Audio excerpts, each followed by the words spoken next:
अस्सलामुअलैकुम वरहमतुल्लाहि वबरकातुहू। आजकल एक कॉमन ट्रेंड नज़र आता है जहाँ लड़के और लड़कियाँ आपस में बेतकल्लुफ़ी से हंसते हैं और बोलते हैं and they claim to be just good friends. और माँ बाप भी इस बात का अब ज़्यादा बुरा नहीं मानते। They let their daughters hang around with guys and they very proudly say, well, we trust our daughters. They've been taught how to handle guys.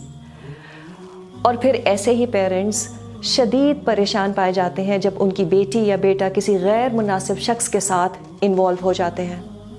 उनसे शादी की बात करें तो मुश्किल फॉर वेरियस रीजंस, और शादी के बगैर उनके साथ ज़िंदगी गुजारे तब मुश्किल।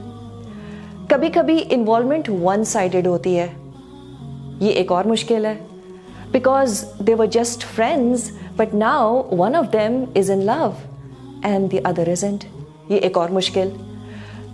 So for a girl going out with a guy who she thinks is just a friend and having paratha and chai with him is problematic, because eventually it hurts one party or the other. And this is well documented fact that platonic relationships do not work. So how do you avoid this situation? And if someone is already stuck in this painful relationship, how do you get out of it? बच्चों को puberty से पहले ही opposite gender से interact करना सिखाना बहुत ज़रूरी है। They should know the etiquettes. Then parents should be supervising and observing them कि वाकई उनको लड़कों से इंटरैक्ट करना आता भी है कि नहीं। Expecting them to know how to interact with man, well as long as they don't get involved, come on, who are we kidding? It's like giving a match box to a child and saying देखो बेटा हाथ नहीं जलाना अपना। So if we could somehow inculcate a few things in our children. Number one, respectful looks. And also don't attract the opposite gender with your charms. So dressing up modestly, that plays a very important role. And this is the responsibility of both the genders. Please do not check each other out. Don't stare at each other. आपको देखने की इजाज़त है, लेकिन अगर दिल में बुरे ख्यालात आते हैं या अट्रैक्शन फील होती है तो फिर इंसान नज़र की हिफाजत करे। बातें ज़रूरतन हो और फालतू बातें ना की जाएं। Conversation should be professional and not personal. तो एक प्रोजेक्ट या असाइनमेंट को डिस्कस किया जा सकता है, लेकिन हंसी मजाक और फिर फालतू बातें करना it can very easily lead to intimate conversations and this may lead to further emotional attachment. Allah ने हम सबको इतनी अक्ल तो दी है कि हम ज़रूरी और फालतू बातों में फ़र्क कर सकें। Also in such conversations if a girl finds the guy very funny, please do not laugh at his jokes.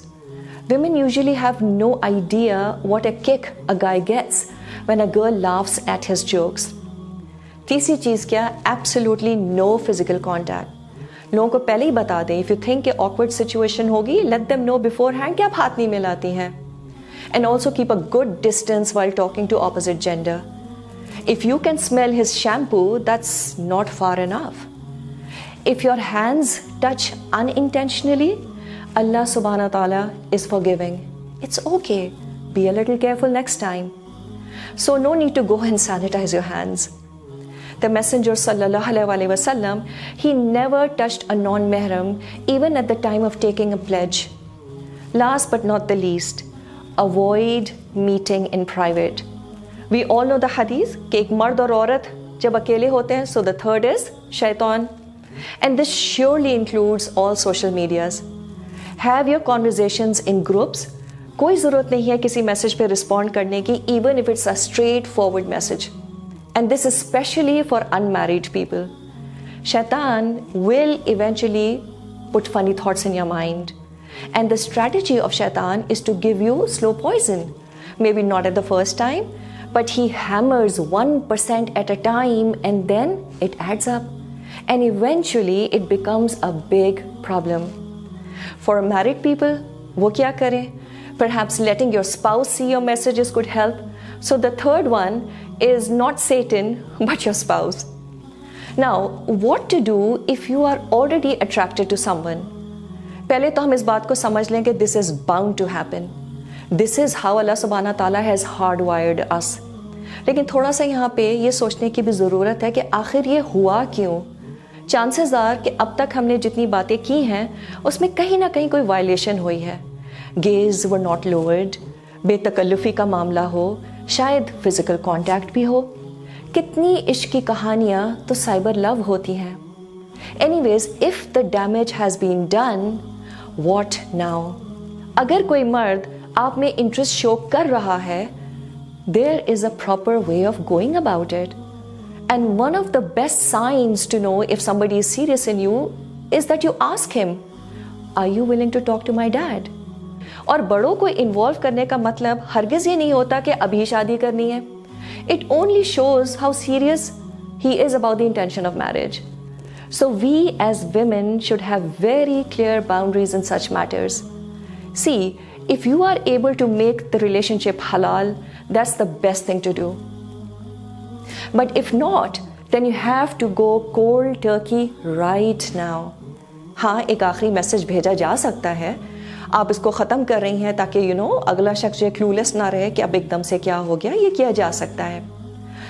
अल्लाह सुब्हाना ताला का वादा है कि अगर कोई इस ताल्लुक़ को अल्लाह के लिए ख़त्म करेगा, वो उसे ज़रूर हलाल और बेहतर नेमुल बदल देगा.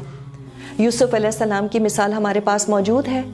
उन्होंने अल्लाह की खातिर एक हसीन औरत के टेम्पटेशन को रिफ्यूज़ किया था और अल्लाह ने उन्हें बहुत सी नेमतों से नवाजा, लेकिन इसमें वक्त लगा. This is what happens when you leave something for the sake of Allah. So trust and don't test Allah सुब्हानहू व तआला. Yes, it might take longer than you think, but soon there will be replacement in your life in some better form. So this whole thing of let's just be good friends, I think it's a terrible idea. There are consequences of this in the next life, but emotionally people get scarred in this dunya as well. They get all messed up, so they don't realize the price that they pay emotionally even in this world. And always remember that a heart that gets attached to a wrong person will never get attached to Allah subhanahu wa ta'ala. तो हमें सबसे पहले इस दिल को इस मोहब्बत से तो खाली करना पड़ेगा ही. लेकिन दिल बहुत ज़्यादा देर यूँ खाली नहीं छोड़ा जा सकता. इसको मोहब्बत से भरना भी ज़रूरी है. But this time around, go into a halal relationship as soon as you feel that you're ready for it. हाँ, इस प्रोसेस में दिल ज़रूर टूटता है, आंसू भी आते हैं. But use these tears to get closer to Allah subhanahu wa ta'ala.